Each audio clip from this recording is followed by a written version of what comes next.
Vietnamese Deputy Prime Minister Lê Minh Khai delivered a speech at the 29th Future of Asia Forum in Tokyo, Japan on May 23rd, putting forward a number of initiatives to promote Asia's role and sustainable development amidst global complications.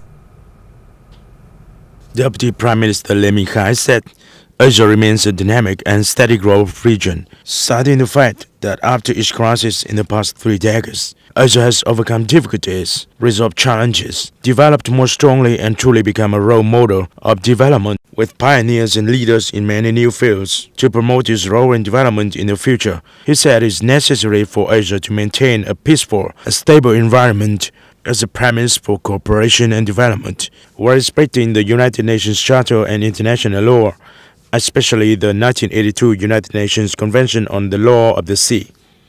The Deputy Prime Minister called on regional partners to promote and strengthen the adaptive capacity and resilience of Asian economies and businesses. Through multilateral frameworks, regional economies need to increase information sharing, coordinate macro policies, and promptly promote regional and inter-regional economic cooperation initiatives.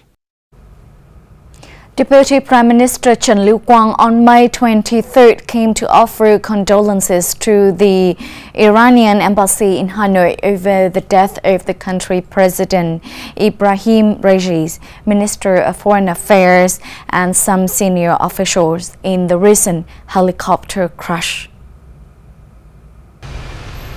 On behalf of the Vietnamese government and people, Deputy Prime Minister Trần Lưu Quang wrote in the condolence book that he offers the deepest condolences to Supreme Leader Ali Khamenei, the government and people of Iran, and the families of President Ibrahim Raisi, Minister of Foreign Affairs Hossein Ami Abdullahian, and other victims who died in the May 19 accident. He added that Vietnam hopes that the state and people of Iran will overcome this enormous grief and loss to continue building an increasingly prosperous state of Iran. The steel industry has affirmed its position by reaching the top 12 in the world in terms of crude steel productions. Not only is the production output growing rapidly, but Vietnamese steel products are also gradually becoming more diverse, according to the Vietnam Steel Association. Since 2015, Vietnam's steel industry has developed into one of the leading manufacturers in ASEAN in terms of production and sale of finished steel products. In 2023, it also ranked 12th globally in crude steel production, with an output of 20 million tons. In the 2000s, the emergence of private enterprises such as Hòa Phát, Hoa Sen, and Việt Đức, and joint ventures with the Vietnam Steel Corporation quickly created significant changes in the structure of the steel industry. These enterprises considerably improved the manufacturing capacity and product quality and diversified types in the market. At that time, Vietnam turned out 0.5 million tons of crude steel and 2 million tons of products each year.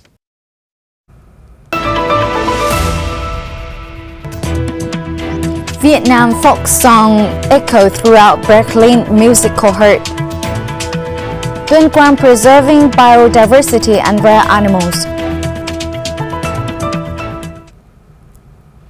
Vietnamese folk songs have been performed for the first time ever by the German chamber choir at the Berliner Philharmonie, one of the world premiere concert hall. Let's take a look.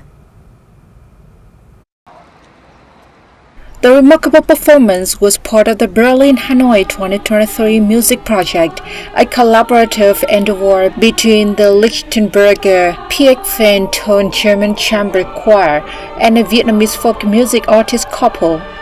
A number of Vietnamese folk songs were specifically arranged for German choirs by professor and musician Đặng Ngọc Long in Berlin, musician Jazzy Dạ Lam Hương Thảo Nguyên in Munich, and conductor Catherine Hubner.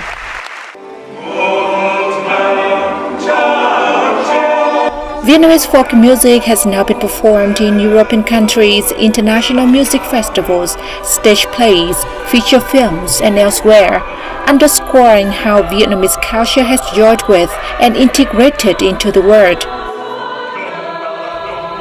The northern province of Tuyên Quang had excelled in biodiversity conservation and the protections of rare animals over recent years, contributing to ecosystem preservation and supporting scientific research. The Na Hang Nature Reserve, covering over 21,600 hectares, is home to diverse flora and fauna, including many rare and endemic species listed in the Vietnam Red Book and the World Red Book. They include the snub-nosed monkey, the white-rumped vulture, the jewel orchid, and others. The reserve has become a priority zone for biodiversity conservation in Vietnam and the world. After being educated on forest protection and biodiversity, there have been no illegal hunting violations by people in the area. When they encounter injured animals in the forest, they hand them over to forest rangers or take care of them. To protect its biodiversity and rare animals, Tuyên Quang Province has managed and safeguarded natural resources, strictly prohibited the hunting of wild animals, and rehabilitated forests. Tuyên Quang has also strengthened law enforcement, educating the public on strictly adhering to legal regulations on biodiversity conservation and the protection of rare and wild animals.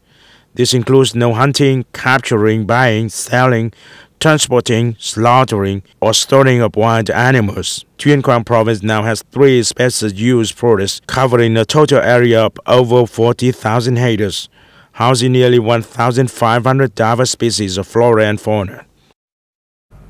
That's the end for today. Thanks for your watching and see you next time.